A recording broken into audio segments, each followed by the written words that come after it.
இயேசு மரிக்கும்போது அங்கு சொன்னார். அவர் மரிக்கிறதுக்கு முன்பாக சொன்னார், அவர் மரிக்கிறதற்கு முன்பாக சொன்னார், நான் மரிப்பேன், நான் மரிப்பேன், மூன்றாம் நாள் உயிரோடு எழுவேன். மூன்றாம் நாள் உயிரோடு எழுவேன். இயேசு சொன்னபடியே இயேசு சொன்னபடியே மூன்றாம் நாள் உயிர்த்தெழுந்தார். மூன்றாம் நாள் உயிர்த்தெழுந்தார். இயேசு பிதாவினிடத்திலிருந்து வந்தபடியே இயேசு பிதாவினிடத்தில் வந்தபடியே அவர் மீண்டும் வானத்துக்கு எடுத்துக் கொள்ளப்பட்டார். வானத்துக்கு எடுத்துக்கொள்ளப்பட்டார். ஏனென்றால் இயேசு தேவனுக்கு சமமாக இருப்பதை தேவனுக்கு சமமாக இருப்பதை கொள்ளையாடின பொருளாக எண்ணாமல் தன்னைத்தானே வெறுமையாக்கி அடிமையின் ரூபம் எடுத்து மனித சாயலாகவே மனிதனை தேடி வந்தார். மனிதனை தேடி யாரும் இவ்வுலகத்தில் வந்தது கிடையாது, இனிமேல் வரப்போகிறதும் கிடையாது.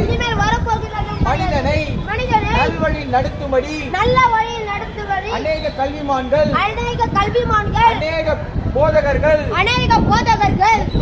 முக்கோடி தேவர்கள், 30